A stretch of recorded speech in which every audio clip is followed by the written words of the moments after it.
rising sun. Oh yeah.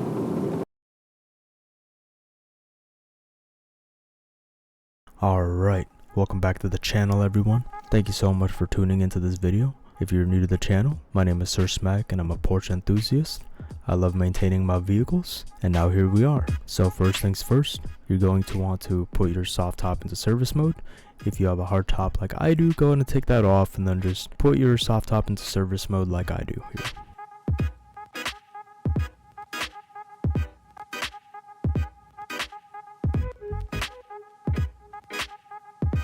Alright, so now that you're here in your engine bay, you see your plenum and you see your throttle body and you see that tube connecting to your airbox to your throttle body. There's 4 hex bolts that's around the throttle body. The size varies, right? So for mine it was 5 or 10 millimeters, I believe. You're going to want to grab your hex socket and then just go ahead and loosen them up. Do the top 2 first. Next thing, you're actually going to want to loosen the tubes. And as you can see here, I already loosened the 2 bolts. Pretty simple. So once you loosen those 2 bolts, the arrow here on the image, I'm pointing to the tubes, right? So this tube, you want to be very careful because it's plastic. They're very brittle, right? And so check out this second arrow. Alright, and so now you have a total of 5 bolts. 4 from the throttle body and then 1 from that right side of that plastic tube that's connected to the throttle body. And so this tube, like I said, is actually connected to your airbox. And so there's going to be more images coming up, but right below your airbox, right at the very bottom of that tube is just a hose clamp. And so what you can do is you can actually just go ahead and loosen the hose clamp, right? So once you loosen that hose clamp on the bottom side of that tube, then you can start playing around with the higher end of that tube.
Also for this part, I started spraying PB Blaster and left it there for a couple of minutes because I didn't realize at that point that that hose clamp was just bad.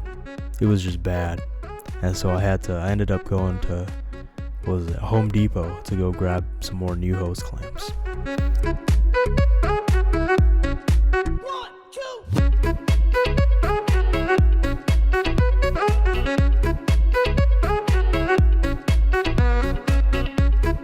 Yeah, do not do what I'm doing here, guys.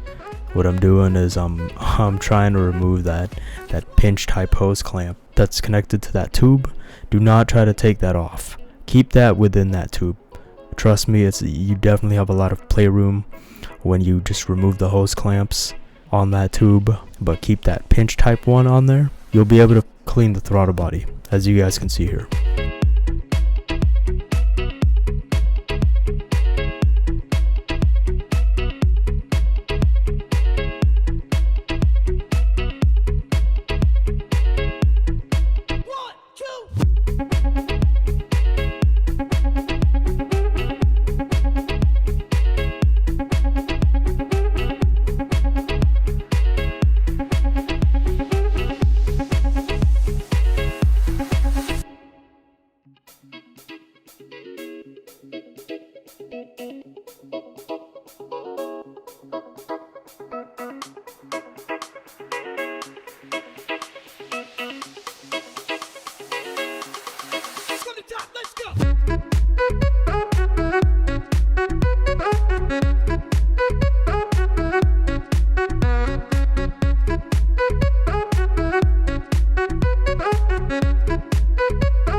I've been watching you.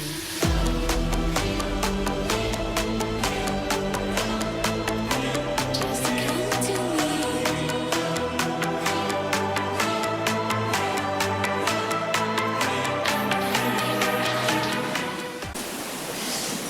This one's big enough. Nah, bro. We're good. I'm just gonna have to manually tighten. That's fucked here. Huh? No. I'm gonna Bruh. See, look at this. Dude. It's actually turning. Nice. That's actually good.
Alright, so now that you've put everything back together, which I'm sure you did it backwards, gotta do it backwards, you know what I'm saying? Make sure to torque the 4 hex bolts on the throttle body to 7 foot-pounds.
And look at that, guys. So there we go. The fluctuating idle is gone and it's fixed. Alright everybody, so I know there's a lot of wind noise, but right now, from before versus now, the throttle response is very different. You guys saw in the video that my throttle body, when I took it out, it was shiny, brand new, right? And so, well, it wasn't brand new, but like, you get it, right? It was shiny. Anyways, even after spraying some brake clean, adding some more new hose clamps, you know, the difference is night and day. Everybody should go clean their throttle bodies and whatnot. And because honestly, right now, it's driving like the car is brand new. Car is brand new. We got the drop top, you know what I'm saying? Yeah.